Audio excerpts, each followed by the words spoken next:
It's December 20th, 1860, and another remarkable event is about to be uncovered by Arion, Rebecca, and Olly, the Retrospectors.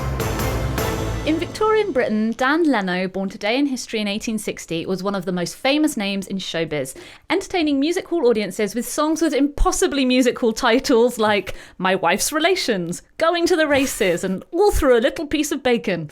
But he also had another claim to fame as the pantomime dame who would inspire pantomime dames for generations to come. Well, look, as we're starting with his birth, it's probably worth mentioning that he got onto the stage pretty much immediately. He was like the ultimate kid of what in the modern world we would call a dance mom. You know, he was the child of two relatively unsuccessful music hall performers, and they pushed him onto the stage where he began in Paddington with his own act that was called Little George, the Infant Wonder, Contortionist and Posturer. And he was actually a bit of a wonder. While he was still very young, Leno won the World Clog Dancing Championship in Leeds. Yeah, you add in Leeds as if, you know, Britain's clog capital. I mean, we'll get back to his earlier biography in a second, but it's worth saying, because we don't normally commemorate birthdays on this show, but it just so happens that he was born at Christmas time. But the reason it's fitting to do Dan Leno this week is because he really did originate the Panto Dame. If you've never been to a panto, you'll have heard of the characters that he created. Widow Twankey, Dame Durden, Mother Goose.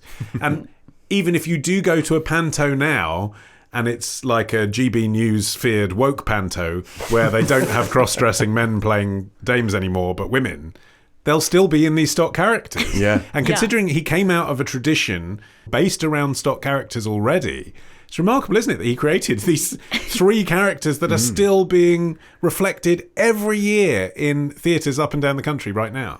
Yeah, I mean, he wasn't the first ever pantomime dame. That honour goes to a Mr. Simmons, who in 1806 played Mother Goose in Harlequin and the Mother Goose, which was also the debut of Joseph Grimaldi, if you remember our episode on him, the legendary clown. The concept spread pretty quickly. By 1812, Grimaldi himself took a turn as panto dame. And by Rhonda Belliana he played. That one doesn't get done by Ian McKellen now. The most famous dame, obviously, is Widow Twankey. And No, it isn't. Sorry. It had to happen at some point. I knew I shouldn't. It didn't. I was trying so hard to avoid making any declarative statements so that you couldn't Oh, no, you weren't. This episode's going to be actually impossible. Oh, no, it isn't. I can do this all day. Well, I mean, he didn't even invent Widow Twankey. Widow Twankey got her name in the 1860s. Before this, Aladdin's mother had gone by various names, including the Widow Mustafa, which is probably a bit more ethnically accurate. She eventually got the name Twankey from what was at the time a cheap brand of Chinese tea. So it was a bit of a joke that, you know, she was maybe a bit mutton dressed as lamb, that sort of situation. Well, he was most celebrated as Dame Durden in Jack and the Beanstalk, which he began performing in the Surrey Theatre in 1886. Wasn't it called something else then? Like Jack's Big Tree or something? Jack's enormous stalk. Jack and the Harlequin. I think it was called something like that. Everything was so-and-so and the Harlequin at the beginning. Because I know that Jack and the Beanstalk, as we know it now, is like a 20th century name on an old thing, but I can't remember off the top of my head. It's just weird because I know the character Dame Durden, but I never thought Jack has a surname, but he obviously does. Right, And he's Jack Durden because she's Jack's mother. Well, one reviewer wrote of his performance, "The cake for frolicsome humour is taken by the dapper newcomer, Mr. Dan Leno, who is sketched as the galvanic baroness in the wonderfully amusing dance which has set the house in a roar." This was a real sort of moment of realization about really what this character in the genre of pantomime could actually be and achieve. Okay, so that's where we're getting and that's where he's getting. Let's just go back to the middle of his life then to how he got there. So he was a music hall star before he was a panto star. And music hall then was quite a confrontational environment. I mean, it's a working class entertainment. You know, the West End knobs went to go and watch posh shows, and the people out in the music halls were paying very little for their seats. It was kind of like when we talk about Shakespeare's day, right? There's a rowdy atmosphere, everyone's drinking, there's people throwing things, and if people didn't like your act, then afterwards, this audience, dockers, miners, sailors, would lamp you in the street. It was quite a like Comedy Store Plus type environment, right? And in that kind of brawling atmosphere, he comes in and plays these character parts. He perfects an act that resonates with this cross-section of working class people? Well, how he made the transition from clog dancing prodigy to esteemed character comedian. He started performing in sketches that were written by his stepfather. His stepfather was where he got the stage name Leno as well. That was the name that his stepfather used.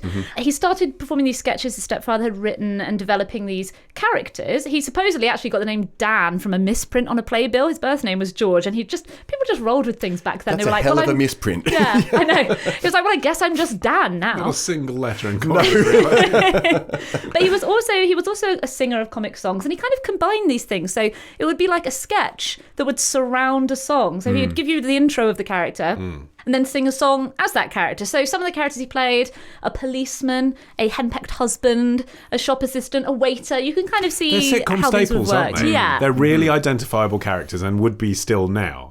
He did the sort of Les Dawson, I'm the gossipy woman over the fence thing, and it was like the audience hadn't seen themselves reflected in that way before. Yeah, but also I think he was really good at giving all of those characters a unique and identifiable personality, and that was one of the things that he was praised for with the invention of the dames that he really pioneered. The writer Max Beerbohm said that Leno was exceptional in giving each of his dames a personality of her own, from extravagant queen to artless gossip. Not only were these kind of, recognizable tropes, but also there were people with whom the audience could identify either as being themselves or as having encountered in their everyday life. Yeah, and so after playing Jack's mother in the Surrey Theatre, 2 years later he was approached to play the Wicked Aunt in the Drury Lane Panto, Babes in the Wood. Not Babes in the Wood and the Harlequin. Time had moved on by this point. And, this was a huge step up. The Drury Lane pantomime was a massive annual event. So we should say, for people who don't live in Britain, the Theatre Royal Drury Lane is still the biggest theatre in the UK. Yeah. It's massive. And it was such a hit that it was extended into April. This was intended to be a Christmas entertainment. It was still running in April. And his association with it was so successful personally that he then went on to serve 15 years. I say serve because he came to boast that he would play the role for the term of my natural life.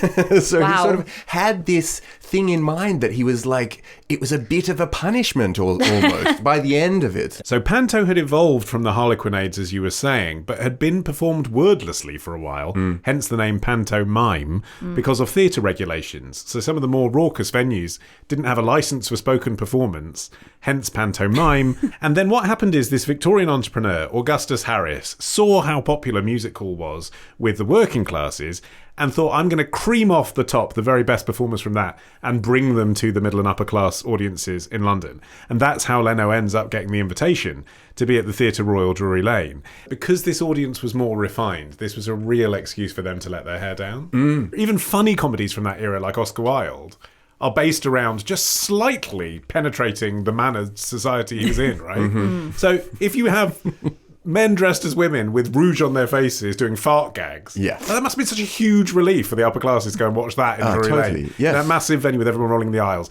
And that's how it evolved into this being a kind of Christmas treat, an annual Christmas tradition where everything was finely balanced. A story for the kids, this broad comedy for the older generation, and then something we don't see so much these days, women playing the principal boy, something for the dads. Because the thought of that was, you can see a woman's tights and bottom because she's playing a boy, and that's all right.